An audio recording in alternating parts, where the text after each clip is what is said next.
नमस्कार मित्रांनो, मी ज्ञानदा कुलकर्णी। आजकाल आपण एक सातत्याने गोष्ट आपल्याला बघायला मिळते, ते म्हणजे जग डी डॉलरायझेशन कडे चाललंय का? डी डॉलरायझेशन म्हणजे काय, स्विफ्ट सिस्टीम म्हणजे काय आणि सध्या अमेरिकेचे सँक्शन्सचा या सगळ्याशी काय संबंध आहे हे आपण जाणून घेऊया।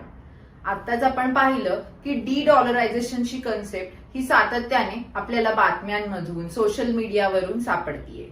तर आपण बघतोय की असे असंख्य देश आहेत की ज्यांना असं वाटत होतं की डॉलर हा सगळ्यात मजबूत करन्सी आहे, त्याच्यामुळे आपण त्याच्यावरती डिपेंडेंट राहू शकतो, म्हणून फॉरेक्स रिझर्व्ह म्हणजे डॉलरमध्ये असलेले रिझर्व्ह हे सगळ्या देशांनी आपापल्याकडे गुंतवणूकमध्ये करून ठेवले होते। जर असं होतं तर अचानक डी डॉलरायझेशन कडे का बरं जग वळतंय? का डॉलरची मोनोपोली कमी करण्याचा हा एक प्रयत्न आहे? आता आपण बघूया की ब्रिक्स नेशन्स यांनी याच्या संदर्भात घेतलेले असंख्य निर्णय आणि त्याच्या पुढची वाटचाल ही डी डॉलरायझेशन कडे जातीये की डॉलर मोनोपोली कमी करण्याकडे जातीये हे आपण पाहूया। ब्रिक्स म्हणजे ब्राझील, रशिया, इंडिया, चायना आणि साऊथ आफ्रिका या 5 देशांनी ही गोष्ट लक्षात घेतली की डॉलरची मोनोपोली या जगामध्ये खूप जास्त आहे। पण हे अचानक कसं घडलं? 1944 मध्ये वुडन सिस्टीमच्या आधारे अमेरिकेने गोल्ड आणि त्याच बरोबर डॉलरचं कनेक्शन जोडलं। यामुळे काय झालं बरं? ही घटना घडल्यामुळे एक गोल्डची फिक्स्ड व्हॅल्यू इक्वल टू $1 असं ठरवण्यात आलं। 1971 पर्यंत चालत असलेली ही गोष्ट 1971 नंतर मात्र तुटली। 1973 मध्ये एक नवीन सिस्टीम या देशाने आणि जगाने सुद्धा पाहिली, ती म्हणजे स्विफ्ट सिस्टीम। स्विफ्ट सिस्टीम म्हणजे नक्की काय? तर ही आहे एक सिस्टीम की ज्याच्यामध्ये पेमेंट्स घडतात। आपण म्हणूया बँकांचं व्हॉट्सअप। ओके, सो यामध्ये नक्की काय असतं? ही सिस्टीम कधी चालू झाली? तर 1973 मध्ये बेल्जियम मध्ये ही सिस्टीम चालू झाली। त्याचं हेडक्वार्टर बेल्जियम मध्ये आहे आणि 200 पेक्षा जास्त देश आणि जवळपास 45 ते 50 डॉलर बिलियनचं ट्रान्झॅक्शन्स हे त्याचं रेग्युलर ट्रान्झॅक्शन्स मध्ये मोडलं जातं। सध्या 11,000 पेक्षा जास्त खूप मोठ्या रिझर्व्ह बँका आणि त्याचबरोबर बँकिंग इन्स्टिट्यूशन्स या स्विफ्ट सिस्टीमचे धारक आहेत। आता आपण पाहिलं की ही स्विफ्ट सिस्टीम आणि डॉलर याचा नक्की काय संबंध आहे बरं? तर फॉर एक्झाम्पल एखादा देश असेल, जसं की आपण घेऊया रशिया, तर रशियाला भारतासोबत जर ट्रेड करायचा आहे तर स्विफ्ट सिस्टीम थ्रू भारत हा रशियापर्यंत हा निरोप पोहोचवतो। यामध्ये अमेरिकामध्ये येते, कारण स्विफ्ट सिस्टीम मध्ये डॉलर हा मध्यवर्ती मानला जातो। याचं जे ट्रान्झॅक्शन आहे, याचा डॉलर कंट्रोल आणि होल्ड आहे, त्याचा मात्र जो होल्ड आहे तो अमेरिकेकडे जातो। जर असं आहे की भारत आणि रशिया ह्या दोघांमध्ये ट्रेड होतोय किंवा भारत आणि चायना या दोघांमध्ये ट्रान्झॅक्शन्स होतात, तर अमेरिका का बरं मध्ये येते? तर याच्यातनं फायनान्शियल सिक्युरिटी आणि फायनान्शियल कंट्रोल जो आहे डॉलरद्वारे अमेरिकेकडे मिळतो। जरी 1971 नंतर गोल्ड आणि आपण बघितलं की डॉलर मधला संबंध अमेरिकेने तोडला, तरी सुद्धा फॉरेक्स रिझर्व्ह, ऑइल पेमेंट्स, त्याचबरोबर फायनान्शियल कंट्रोल या सगळ्यामध्ये डॉलर मध्यवर्तीच राहिला। जर डॉलर मध्यवर्ती राहिला तर त्यामुळे 2 देशांमधले जे ट्रेड आहेत ते त्यांच्या लोकल करन्सीमध्ये होण्याच्या ऐवजी डॉलरमध्ये व्हायला लागले।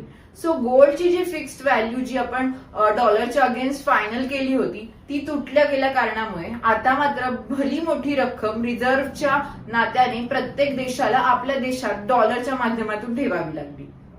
हे असं घडत होतं तितक्यातच 2022 आलं, रशिया आणि युक्रेनचं युद्ध, आणि सगळ्यात मोठी घटना घडली ते म्हणजे US आणि युरोपियन युनियन या दोघांनी मिळून रशियाचा जे $300 बिलियन फॉरेक्स रिझर्व्ह आहे तो पूर्णपणे फ्रीज केला। यामुळे काय झालं? स्विफ्ट सिस्टीम मधले पेमेंट्स बंद झाले। जर कोणालाही रशियासोबत ट्रेड करायचं असेल तर स्विफ्टनी नाकारल्यामुळे ही ट्रेड कम्प्लीट होऊ नाही शकलं।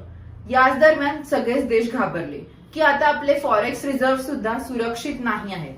अशा वेळेस डॉलरवरची जी डिपेंडन्सी आहे ती कमी करणं गरजेचं आहे। मोनोपोली म्हणजे स्वायत्ता ही जी डॉलरला पोचलेली आहे ती आपल्याला तिकडनं वळवणं गरजेचं आहे। त्याचमुळे ब्रिक्स देश एकत्र आले।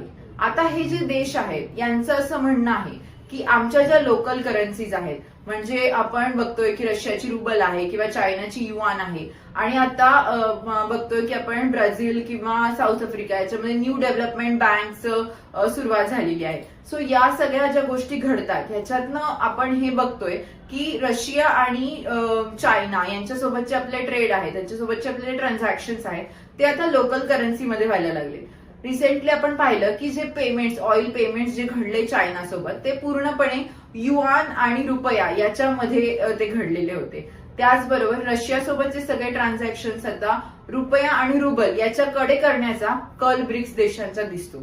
तर ऍक्च्युअली आपण बघतोय की डी डॉलरायझेशन कडे आपलं जग चाललंय का, तर याच्यामध्ये डॉलरची मोनोपॉली कमी करण्याचा एक प्रयत्न केला जातो. यामुळे काय होतं की सध्या युएसला जी स्वायत्ता मिळालेली आहे सँक्शन्सची, म्हणजे युएस ही global economy, geopolitics control करायचा जो प्रयत्न करत आहे, त्याच्यामध्ये निर्णय घेण्याची जी क्षमता आणि पूर्णपणे अथॉरिटी जी युएस कडे आहे ती कमी करून बाकीच्या देशांना एक प्रकारे त्याचा फायदा मिळावा यासाठी हे करण्यात आलंय. आता या सगळ्यामध्ये ब्रिक्सचं नाव सारखं का घेतलं जातंय, तर ब्रिक्स जगाचे 40% लोकसंख्येमध्ये येतं.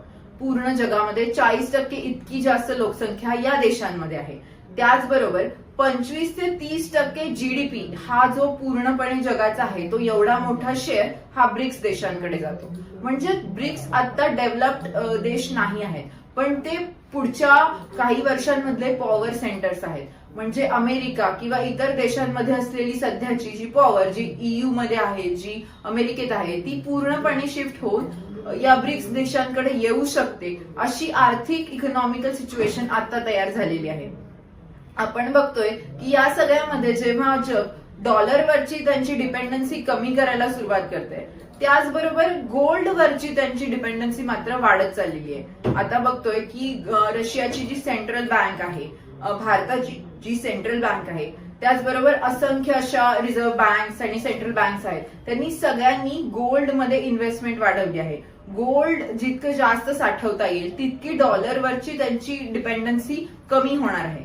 आता गोल्डवरती जर आपण एवढी साठवणूक करत आहे तर त्याचा फायदा काय आहे, तर सगळ्यात महत्वाचं म्हणजे जे आपण रिझर्व्ह बँकेमध्ये ठेवतोय किंवा फॉरेक्स रिझर्व्ह जे आपण मॅनेज करतोय, तर त्याच्यामध्ये दुसऱ्या देशाचं म्हणजे अमेरिकेचं अप्रुव्हल, त्यांच्यासोबत असलेले करार ह्याचा त्याच्यावरती खूप मोठा इम्पॅक्ट होतो. आणि जर सँक्शन्स असतील तर त्याचा खूप जास्त इम्पॅक्ट होतो. पण गोल्डच्या बाबतीत तसं नाहीये. जर आपण आपली साठवणूक केली आणि त्याच्यातून ट्रेड करायचा प्रयत्न केला तर आपल्याला दुसऱ्या कुठल्या देशाच्या अप्रुव्हलची आणि स्पेसिफिकली अमेरिकेच्या अप्रुव्हलची काही आवश्यकता वाटत नाही. सो यामधनं आपण हे पाहिलं की जग हळूहळू डॉलरवरची डिपेंडन्सी कमी करतंय. हळूहळू जग एक डी डॉलरायझेशन आणि स्विफ्ट सिस्टीम जी आहे त्याच्यातनं बाहेर यायचा प्रयत्न करतंय. आतापर्यंत स्विफ्टच्या बाहेर देशांनी असणं म्हणजे आर्थिक लॉस, आर्थिक घट मानली जायची. पण आता जग हळूहळू स्विफ्ट या सिस्टीमच्या बाहेर यायचा प्रयत्न करत आहे आणि जग हळूहळू डॉलरची जी मोनोपॉली आहे ती तोडण्याचा प्रयत्न करत आहे, ज्याच्यामुळे अमेरिकेसारखा देश ज्यांची स्वतःची एक हुकूमत फायनान्शियल इन्स्ट्रुमेंट्स आणि ग्लोबली इकॉनॉमीमध्ये जी आहे ती हळूहळू कमी होताना दिसते.